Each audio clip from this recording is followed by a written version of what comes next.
Haman is executed. That's worse. Esther 6 this week.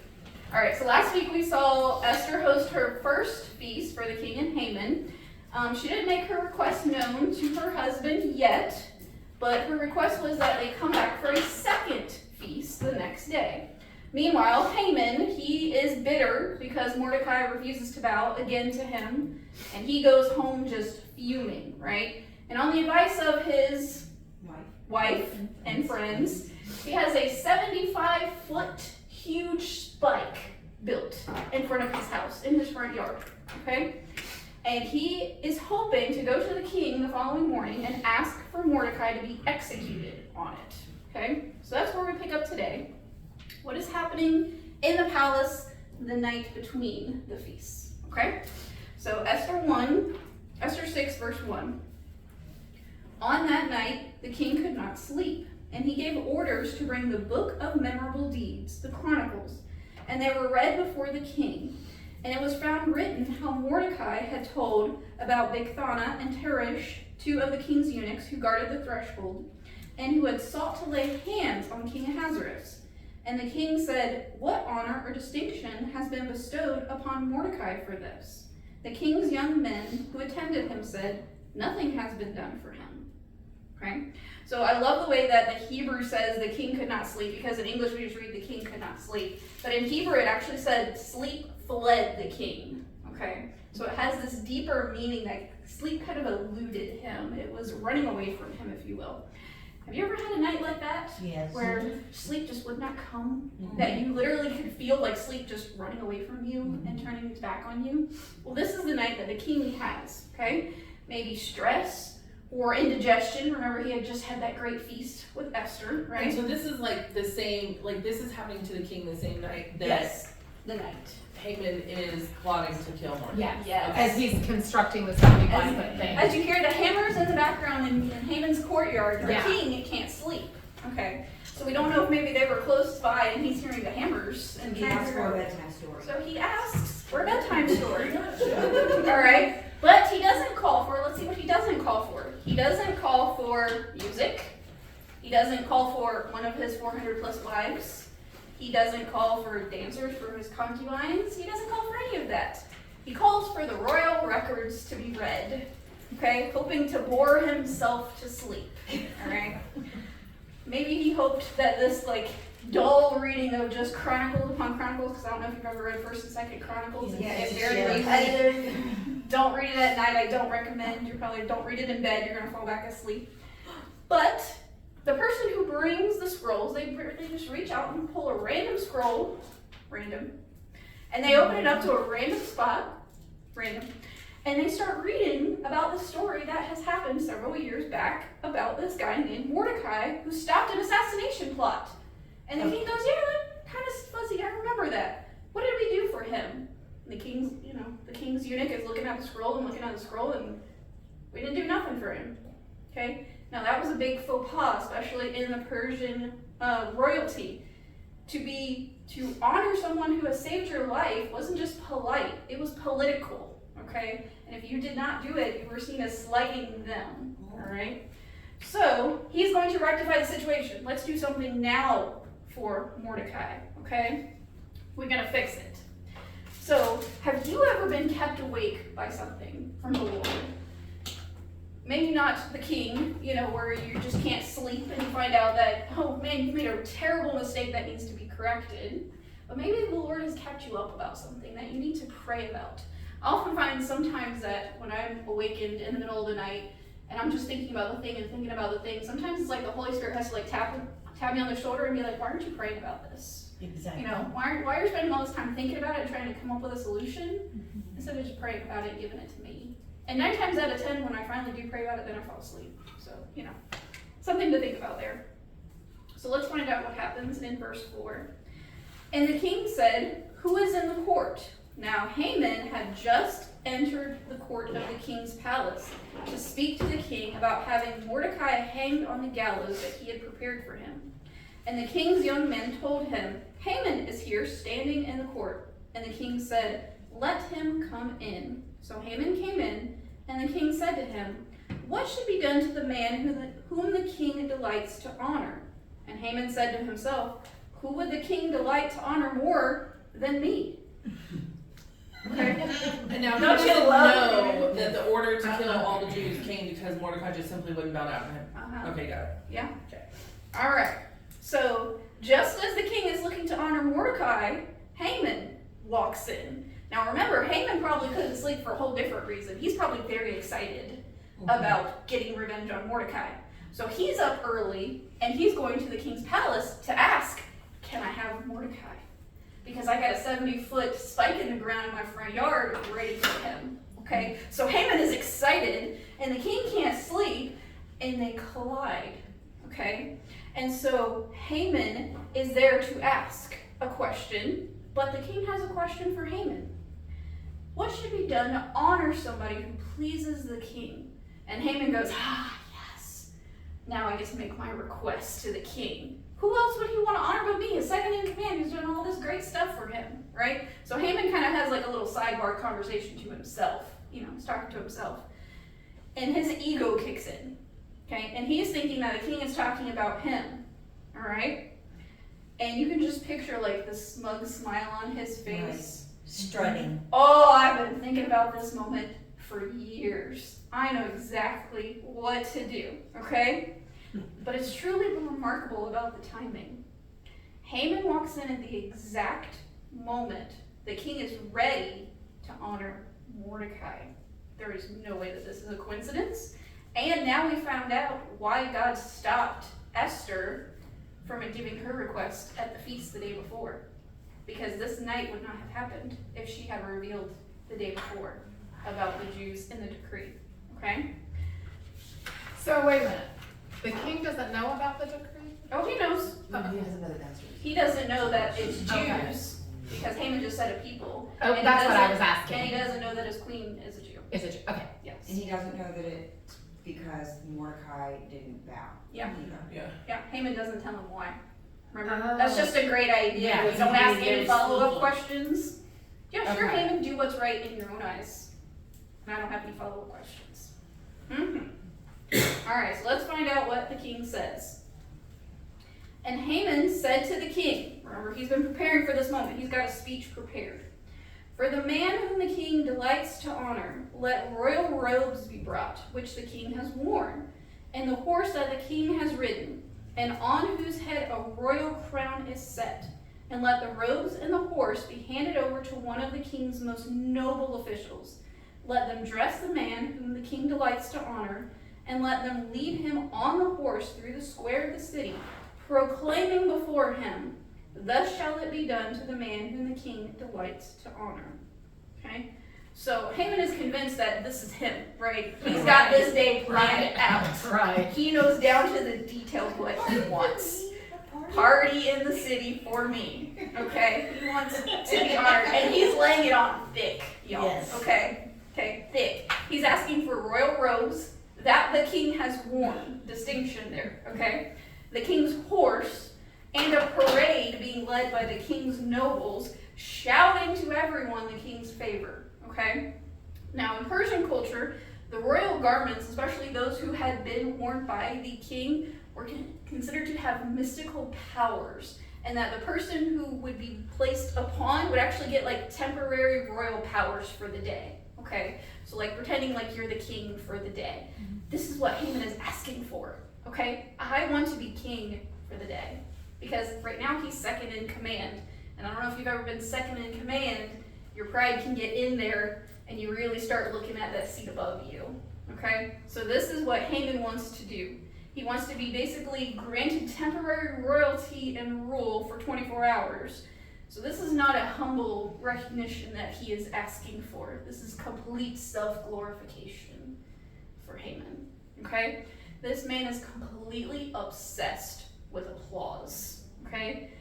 Now, there's nothing wrong with affirmation and for getting what you deserve, but when applause becomes your oxygen, you'll suffocate without it, okay? And this is what we're going to get ready to find out what happens to Haman.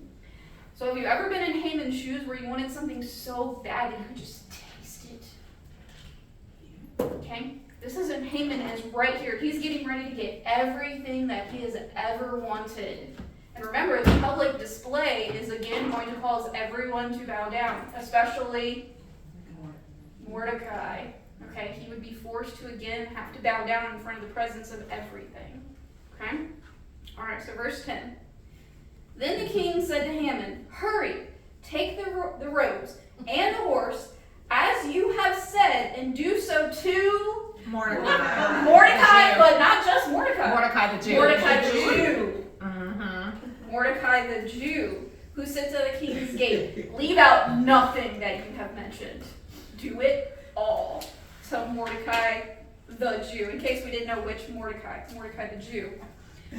So Haman took the robes and the horse, and he dressed Mordecai and led him through the square of the city, proclaiming before him, "Thus shall it be done to the man whom the king delights to honor."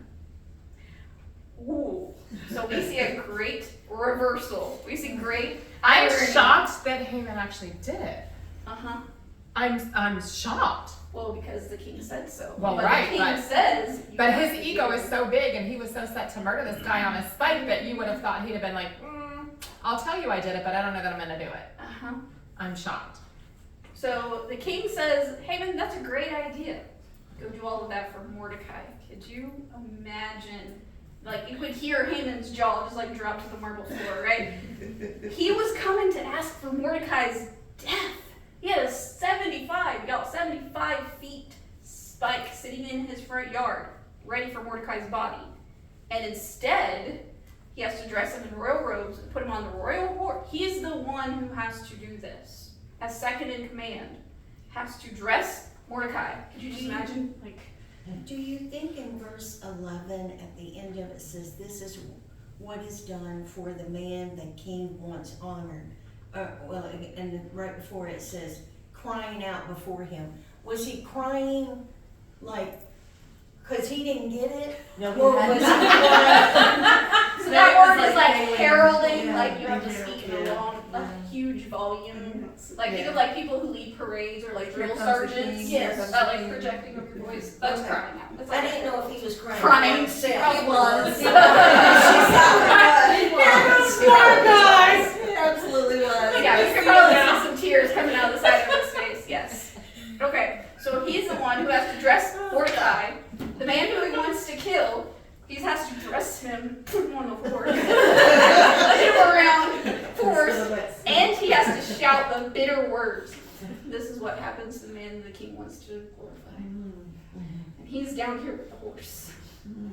And he has to shout it for everyone to see. The man who wouldn't bow down to him. I mean, how much humiliation was he feeling as he, because everyone else knows how angry he is Right, about Mordecai. Those bitter words in his mouth that he's having to say. right. And just imagining, that's what I imagined was going to happen to me. This was my day. And now this man has taken it from me. Oh, It and should that have makes been him me. even Should angrier. have been me. It's gonna make him even angrier because. But still, the decree is in place. We have 11 months that he's going to die. But he's having to do this. Okay? So this is one of those times in scripture that I really wish it would have fleshed out more that moment. Because I really wanted to know what it was like in that changing room with Mordecai and Haman. Because they were just looking at each other. Mordecai's probably like, this is great. Like, this is just a normal Tuesday for me. How's that feel? Like, okay. That's one of those times where I just want more narrative. Okay? Because I wanted to see that. I wanted to see the parade. I wanted to see it all. But unfortunately, we don't get that. Okay? So, Haman's obsession with honor becomes his path to humiliation. Okay? And God does this great reversal and not only protects Mordecai, because remember the whole reason that Haman showed up in the palace was to ask for Mordecai, but he is the one who lifts him up and honors him in front of everyone. So he completely flips the script. Okay? And sometimes God allows the prideful people to walk straight into their own undoing. And we're going to see that with Haman here. All right, so let's read the rest of the story. So Mordecai returned to the king's gate, but Haman hurried to his house, mourning with his head covered, And Haman told his wife, Sherish, and all his friends everything that had happened to him. Then his wise men, read the irony in those words, his wise men and his wife Sherish said to him, if Mordecai, before whom you have begun to fall, is of the Jewish people, you will not overcome him, but will surely fall before him. And while they were yet talking with him, the king's eunuchs arrived and hurried to bring Haman to the feast that Esther had prepared. Okay, so after the parade, and after taking off the royal robe, and after giving back the royal horse, Mordecai just goes back to his day job. He just goes back to the gate, and he sits back down, and he's just there. He was humble. He was incredibly humble. He was unchanged by all the applause and all the attention. It didn't change him. Okay? That's dignity, y'all. Even when you're lifted up, you just go right back to doing what God has called you to do. But Haman, on the other side of it, he rushes home. He's covering his head in cowardice because, he's the one leading the parade, and now he's going home in shame. And he brings together his pity party again. His wife and all of his friends. Don't you just want to be Haman's friend at this point, right? No. Yeah, no. I don't know why they came again, but here they come again, right? And he tells them everything. Do you know what happened to me this morning? I went and did just as y'all told me. I went and asked the king for Mordecai's body, and he's staring out the window at the 75-foot stake in the ground. And I had to lead this guy around on a horse. And I had to dress him in the royal robes. And I had to just shout it. And he's just crying out and completely horrified and mortified of what's going on. Okay? So he tells them all of this, and they don't provide any comfort for him. They flip the script on him. And this is what they say. That Mordecai, he's a Jew? Oh, yeah. If he's a Jew, yeah, you're not going to win against him. That's basically Because what you they just say. wanted all them wiped out, so you're on your own, sir. Okay, they have a royal, remember, don't forget, there's a royal decree hanging over the Jew's head. Right. And his friends and his wife say, if he's a Jew, you're not going to win against him. Yo, Why didn't his friends tell him that earlier? right? They're the ones that made Because him they're do the that ones that spike. encouraged him to have him killed. Uh-huh. Well, it sounds like they didn't know he was a Jew.